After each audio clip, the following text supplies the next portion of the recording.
This is Connections.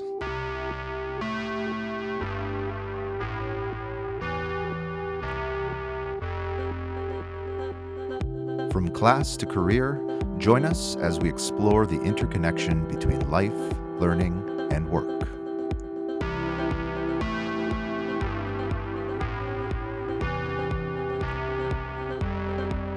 We are your hosts, Mark Andrade and Michael Spencer, recording from Humber Polytechnic. Today's episode comes to you from Humber's Esports Varsity Training Lab, affectionately known as the Dojo. We're here because today's guest began his career playing video games and has gone on to inspire like-minded students to find their passion for community and collaboration.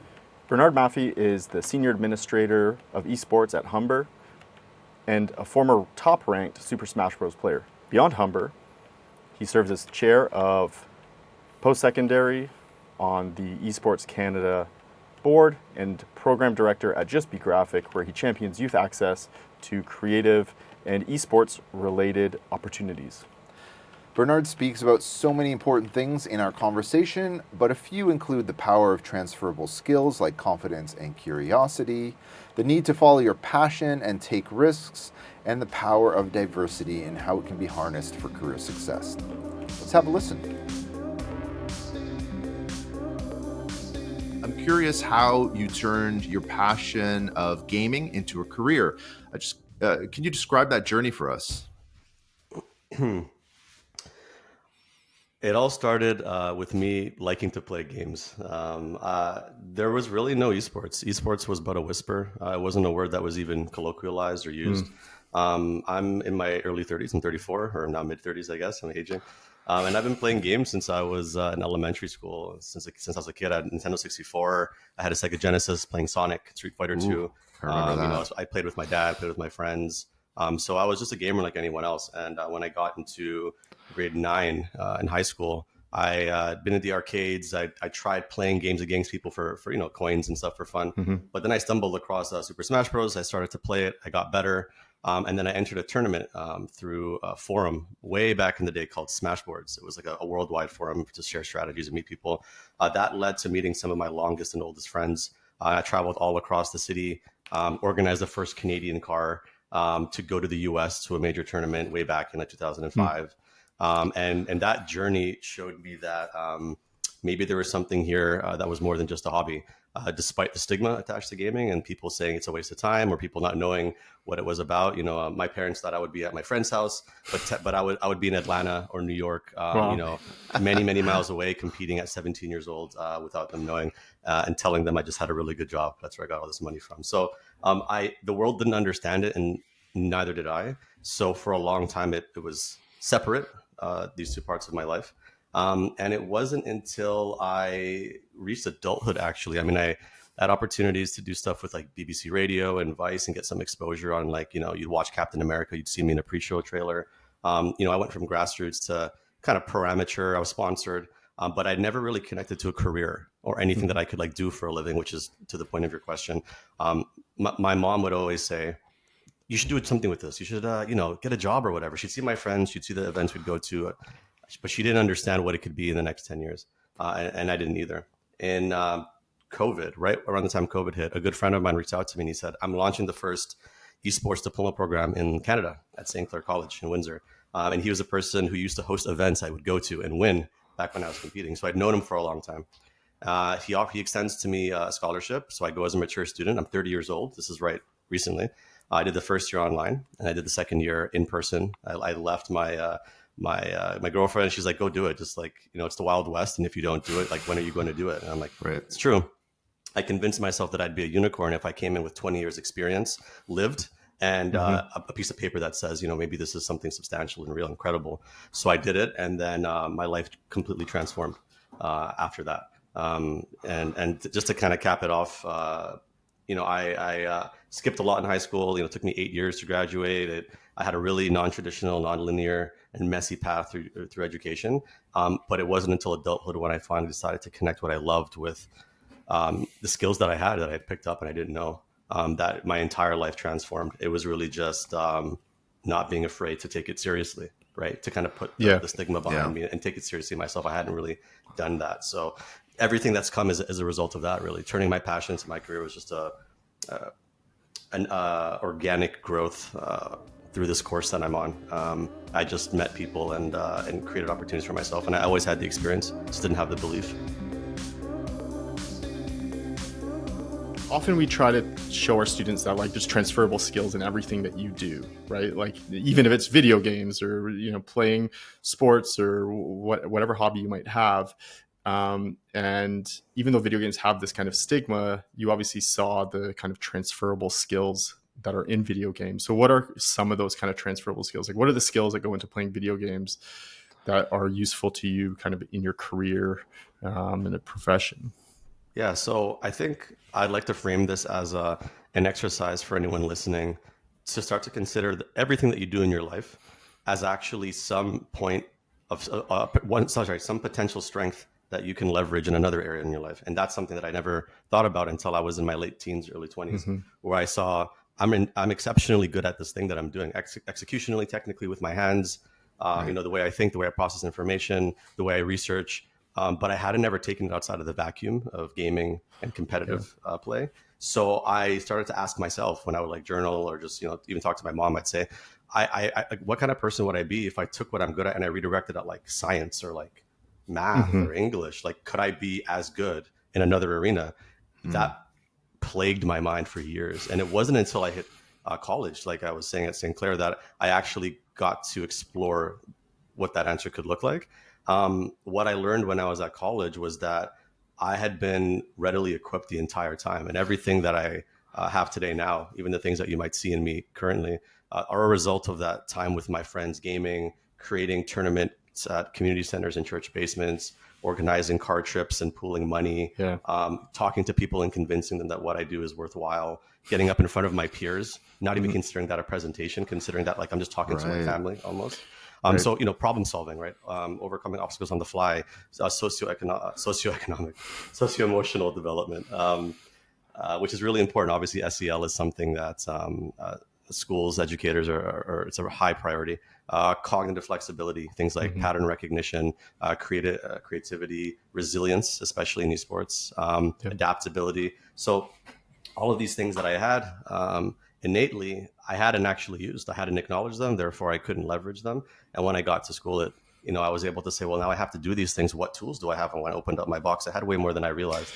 And that's really what I'm trying to provide to students now is to be the tap on the shoulder that I never had and say, you actually can do more and have more than you realize. And it comes out of the stuff that you really love. I think that's such a powerful example. And Mark and I have kind of had this conversation as well. And I think in some of our classes, we teach like how to write a cover letter and like this kind of professional communication. You ask students to like articulate their skills and abilities.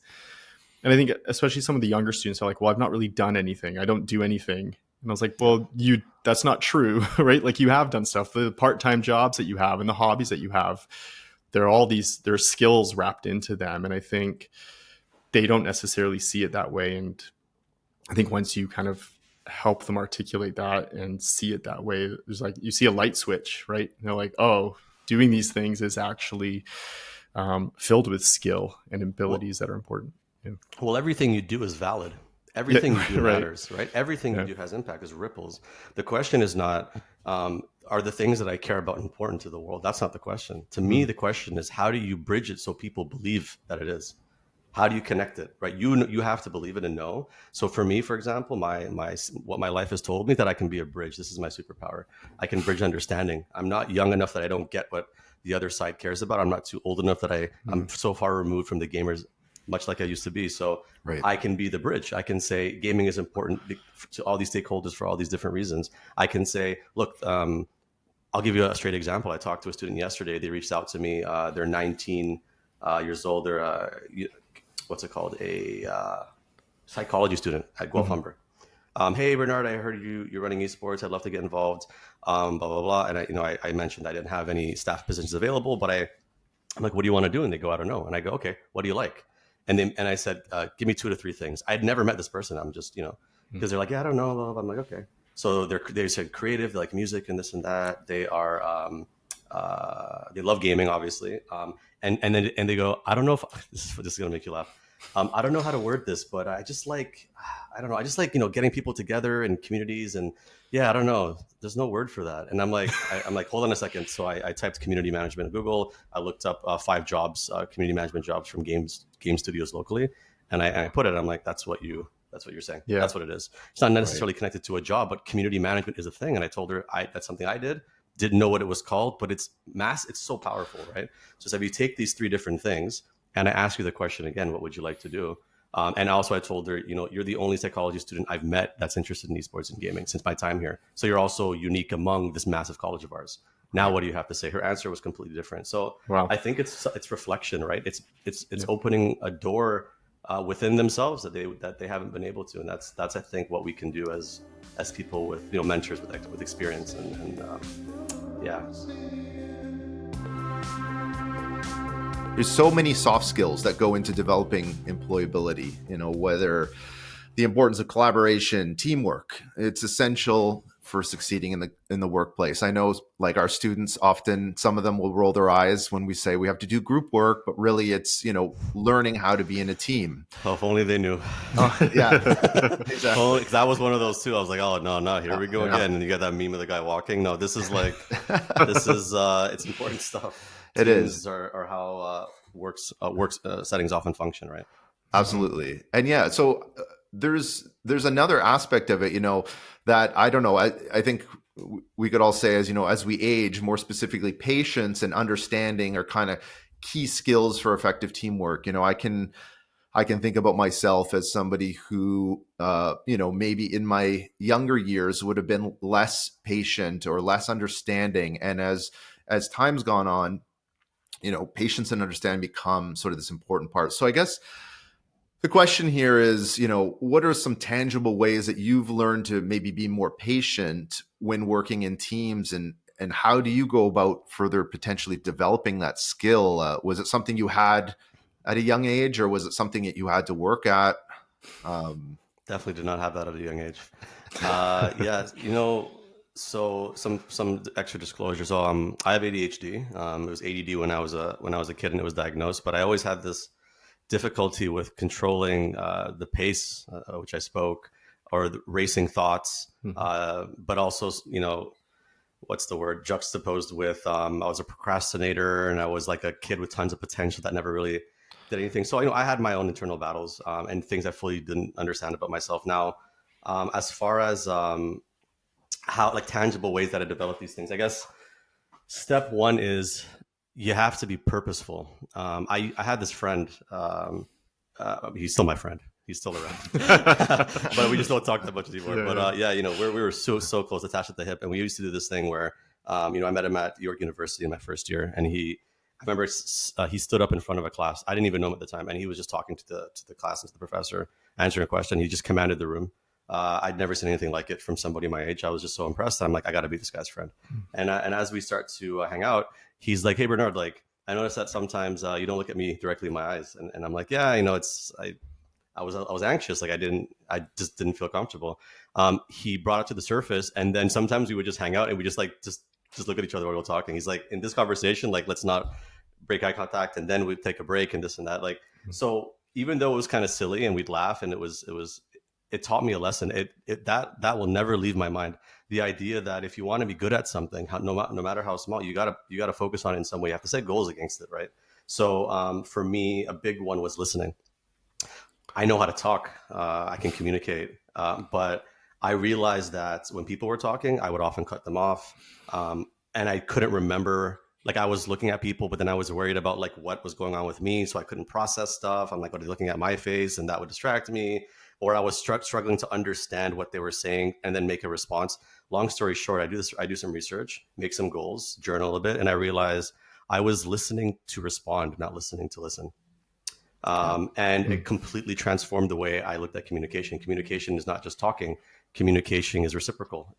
Sometimes I'm in a dialogue, and it's not my place to say anything. I didn't understand that when I was younger. So again, to your point, some of these skills are places that you need to go. You have to discover them first. So for me, it was a matter of discovering what they were, and then just practicing them, right? So practicing eye contact, practicing being a better listener, understanding yourself and what you want to improve at is actually one of the quickest paths to self-confidence. And that's really powerful in school, and it's really powerful outside of school when you're looking for a career. So my goal to anyone listening would be to identify 2 to 3 things that you feel like you could be better at that tie to the person you want to be in the future specifically, right? That way, when you're doing better there, in 10 years, you're going to see the results as well, right? I'll carry on. And then do some research, right? So set aside a 2-hour block in the week, and you can split that up however you want. And that time is just for looking up this stuff, taking some notes, creating a little database for yourself. Engage in this process for like 3 weeks. And at the end of that, what have you learned, right?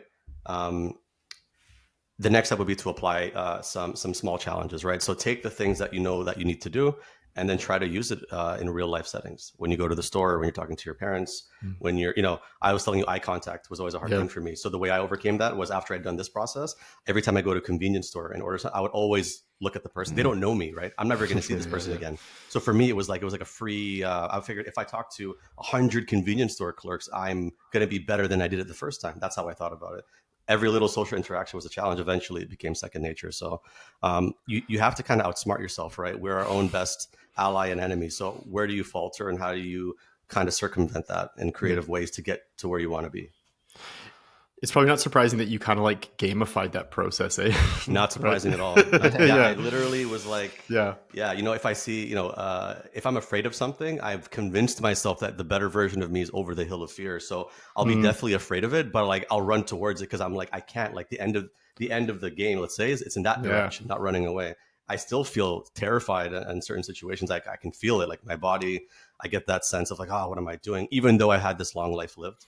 But I connected to, you said, almost like a game concept kind of framework where my priorities, the person that I want to be and the skills that I want to develop and, what people say I am, the things that I myself find difficult to notice, I need to learn how to be that person. There was something that I realized when I was in my college program at St. Clair, which is that it wasn't perfect. And I thought that I was paying for something and then I would get exactly what I had paid for. And that's not true of any school, right? And that's not true of anything in life. It's never going to be exactly what you expect it to be, right? When you pay for something, anything, they're going to do their best to give you that. And the people that are hired by that organization are going to then hopefully do their best to provide you that experience too. It's not that the program that I went through was exceptional in all regards. There was many assignments, individual educators, entire courses that I didn't like or that didn't serve me well. And what I want to talk about as far as AI goes is that, and connected back to that is when I left the program, the opportunities that I got right after were not a result of the content itself. It was about what I did. It was about my proactivity and level of engagement in spite of or despite those things. And that's what we have to encourage young people to do, students at Humber and beyond, is to say, you can't blame everything on these other factors, right? The reality is you're here, you have 2 feet in the ground, and what can you do with what you have? That's the question. Can you afford to graduate? Can you afford to leave this comfortable, insulated environment where you can fail ad nauseum and nothing happens, and then go into the real world and you haven't really made that mistake, you haven't got messy, and now you do it, and wait a second, now it's cost my company $5,000, $10,000, $15,000. That's not great. You have to get messy at school, and you have to critique, of course, and say like this could be better, that could be better, but to not let it ultimately slow your journey down. And for AI, that is my justification for why you are shooting yourself in the foot if you use it in the wrong ways. You're preventing yourself from doing the actual work you need to do. And this is not necessarily totally original thought. I'm sure this has been said or heard somewhere, but like you are a product of the things you do and don't do. If AI replaces these things for you, it may be easier now, but there's long-term ramifications. When you actually get asked for it, are you expecting AI to fill in the gap later as well? That's an issue that I think people are seeing as potential future challenges, right? With people that are underskilled now because of over-reliance on technology like AI. So I would warn and really caution anyone listening to say, don't worry. Like, it's not about the mark. It's not about that kind of stuff. It's more about like, how much of yourself are you putting into what you do? If you're not putting in 100, if you're not putting in close to 100, and you leave, like, will you be okay with that? Like, do you, like, you know what I mean? You can't walk it back. Maybe this is the message students kind of need to hear, or people in general, right? Like, do you want to sidestep the challenges associated with learning and then 20, 30 years down the road, look back and not be able to tell yourself that you kind of gave this an honest attempt and really struggled through something that sure was hard and maybe you didn't always want to do, right? But did you kind of sidestep that challenge? And, what do you want to be proud of 10, 20, 30 years down the road, right? So we know you're involved with Just Be Graphic. It's an organization that helps make arts education more accessible and culturally relevant. I'm wondering, could you explain a bit more about this initiative? Yeah, of course. So I ran into Just Be Graphic following a brief stint with unemployment. I was working with a educational company doing a contract with a big company called Epic Games. And after that experience ended, I was looking to do more professional development, which is what I was doing with the education company. So I came across Just Be Graphic. So JBG is based in Etobicoke, actually, right in the same area as Humber. It's founded by an amazing guy named Kayode Brown. Kayode has been in the area his whole life, and his family's been deeply connected to like the Black experience of like music, arts, and culture, specifically around dance. His brother is actually he's like the internationally known and renowned choreographer Luther Brown. He was one of the judges on So You Think You Can Dance Canada, that gentleman there, if you ever watched that show. He's danced and choreographed for like the biggest names in like, K-pop, like or to Janet Jackson, Justin Timberlake, you name it. So Just Be Graphic was actually spawned out of a group of dancers that were doing dance workshops for communities. And Canada's first proper dance team started from there. It blossomed into, spoken word, fine arts, murals, graffiti, spray painting, dancing was being central. So they have these touch points where they go to schools, they do community events and whatnot. So when I joined them, it was actually to bring digital experience to them. I had just come off doing workshops. I was now in education myself, right, as kind of an educator for youth and for teachers. And I go, well, how about gaming and game development, Fortnite, and how can we use that in the classroom? How do we build English skills and tell stories and narratives and make it equitable and talk about, geography and race and things like that?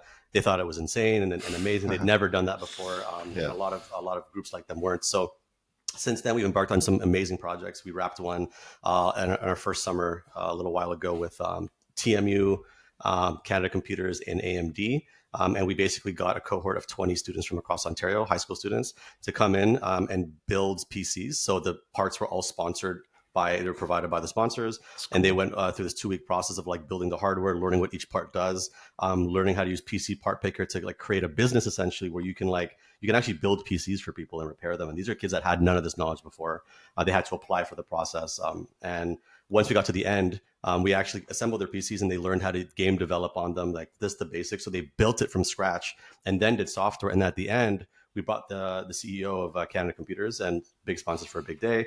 And we said, so your clients that were giving these PCs are actually just coming right up. It's part of this whole journey of building into professionals. And they open the door, nobody's there, and we go, surprise, the PCs are yours, and they actually got to take them home. Wow! So it was beautiful, and we've done so many great projects in that same kind of vein. So it's really about K-12 and about arts, just STEAM with the A, and how to connect to students through creativity and that there's a little bit of that, all of us, and it's really important in life. And So to kind of connect that to esports and kind of the industry, we talk a lot about the importance of representation, and we say obviously representation is important, for the sake of representation and equality and diversity. But we know, so to go back to esports and video games in general, we know that like roughly 50% of video game players are female, but they represent under something like 5% of professionals in the industry. So they're definitely underrepresented, even though they're equally represented as kind of participants in that world. Why is it critical or important, do you think, for esports, or really any industry, I guess, to have representation? Yeah, so this is something I talk about at Humber Esports, and also in Just Be Graphic. And it's that diversity is about highlighting and uplifting different voices, and the variety of voices on any given thing leads to a better product. It leads to something that is better informed, and not just from an equity lens, but also from I can't possibly understand what you've been through, where you've come from, and the wisdom that you could bring to this. And we can't afford to not explore that. If we really care about the things that we're doing, and we say that we want them to get to the next level, if I want my team to be better, to better advocate or to win more, to have the best ideas to take us to become the best varsity team, or I'm doing a workshop when I want it to really be impactful for students where they listen and trust and feel what the facilitator is saying. In both examples, having more diversity gives us a higher chance of connecting better. It does of having people that are participating, seeing themselves right in that mosaic when you zoom out. So I think diversity is incredibly powerful, and not as I still believe in this idea of merit-based work, and people should have work hard and then you get what you deserve, that kind of thing. I believe in rewarding that kind of stuff too. At the same time, esports is not it's not too different from the sports world. For better or for worse, we take inspiration. In this case, it's not good, right? So think about the same thing. How many sports team owners are women, right? How many executives are there in sports organizations? It's literally the same, and then worse, right? Because we're more niche and there's less funding and this and that. So yeah, I it's very important. A lot of my leadership are women. Some of the most incredible students, incredible stories that I've met, or people that I've met, are just girls that are amazing at what they do. And they're like, oh, I'm not a good gamer. I'm like, it has nothing to do with how good you are in the game. The confines of the screen is just one arena. Right. Come to broadcast, come to graphic design, come to health and wellness. I mean, my health and wellness coach, she's a kinesiology student, and now she's the president of the gaming club. I've been mentoring her. She went from, I don't know, to like, she's a leader. And people walk through the hall and they go, hey, Landvi, like it's crazy, right? So I think it's up to people like us in the kind of male structured world we have to provide pathways when we can, and to be understanding of more voices is ultimately better. And how do we equitably instill looking at merit and looking at what people are actually doing, not just giving it? Like, how can we deal with this? And I think that's the best way. Starts with being open and honest about it, and not cringing at the top when people talk about it. It's important. I mean, people matter. Their experiences matter, and there is a hierarchy at play that's invisible to most of us. So, we have to do what we can in the spaces that we have. Totally. Yeah. And I think this often in the classroom, right? Where, I'd like to think I'm a good teacher and I'm attentive to my students, right? But ultimately they have experiences that, like, as a white man, I couldn't begin to understand a lot of the experiences that some of my students have. And it doesn't mean that necessarily I don't have anything to kind of offer them, right? But having representation across our classrooms is important, because then it's as you were kind of saying, it's potentially delivering a better product kind of to our students. If you think of like, the education that we can provide, and if we're limiting who's delivering that to like a certain type of person, right, then it's not representative of the students who are in those classrooms, and we're not hearing the voices that need to be heard in order to like improve our curriculum and improve our pedagogy and that kind of stuff. Exactly. Playing old school video game systems in these modern times, like N64, Genesis, Nintendo, is it overrated or underrated? Underrated. Oh, easily underrated. It's so nostalgic. I don't do it as much as I should, but if I saw like Ocarina of Time on a 64, I'd sit down and just relive my childhood in a second. Amazing. Emojis and professional communication. Overrated or wait, hold up. In what are we talking about? Like in like a Slack or Teams chat, or like Teams email? Chat. In a chat, I think it's actually underrated, to be honest. Underrated, all right. Yeah, I would say we never do it in emails ever. But if I'm in a chat, it actually builds affinity, right? I don't need everything to be super stiff. Sometimes I'm trying to climb a little ladder. Sometimes I'm trying to just be friendlier to make my life easier. So if I say something, I drop an emoji, right? It does give you a tinge of like, this person's cool. Maybe they're not all serious. So I don't know.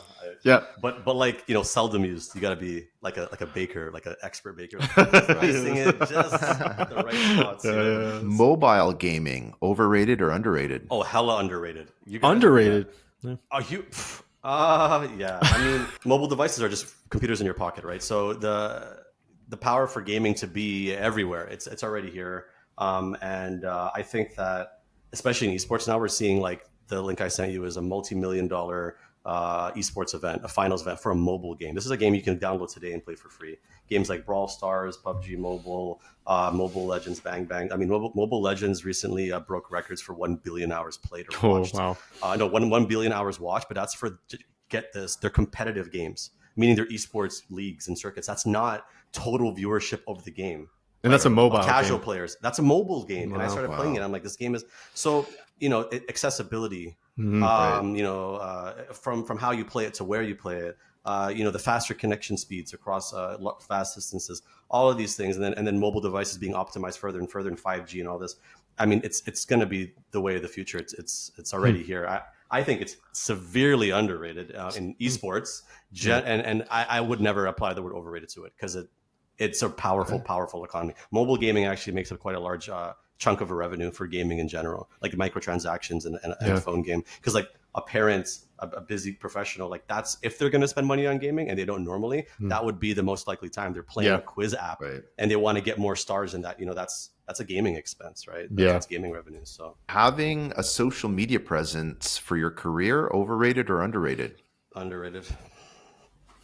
Yeah, underrated. And the why simply is depends on what career you're in, but if you want to be a change maker and you want your voice heard, you have to platform yourself, plain and simple, right? And I think the easiest example would be LinkedIn. I didn't have a LinkedIn before I went to college in COVID, and I created one. And the amount of opportunities and jobs and people I've met, I just really can't speak more highly of the platform. Obviously it has its challenges, but like anything, you just use it, like we talked about AI, and use it in ways that benefit you. Old school LAN parties.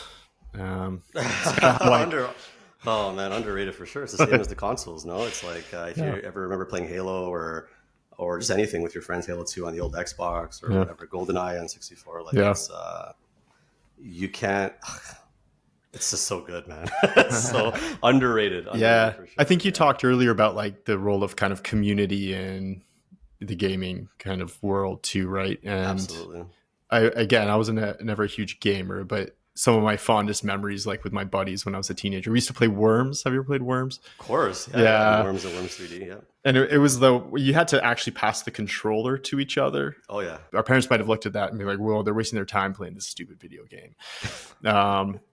But we were doing so many other things, right? And like connecting with our buddies, in a way that was meaningful, I think. And in between turns and games and stuff, you're like hanging out, and it was all very harmless and I think wholesome fun, right? Definitely. Especially in these Canadian winters, right? Like, what else am I going to do in February? Well, Bernard, thank you so much for spending the last bit of your time and your day and sharing all your amazing experiences, thoughts, ideas, and just hopefully motivating students to kind of consider becoming a good listener, working and advocating for themselves. I really liked, a lot of the things you said were really powerful, and we really appreciate your time. Yeah, guys, thank you so much for having me. It was a great time. I just hope that there's some takeaways for students that are listening in, and for people to just remember that you can't wait for these things to happen, the development of new skills or the life that you want in the career. For you to be ready for that, you actually have to start building yourself now, and not expect school or really anything else. Just give it to you on a silver platter. Like, there are resources, there are people here to help you and systems, but if you don't use them with your own two hands, you really shouldn't be surprised about the outcome. So kind of use the time that you have wisely and get out there, I would say. Awesome. Thanks, Bernard. That's amazing. Yeah, thank you.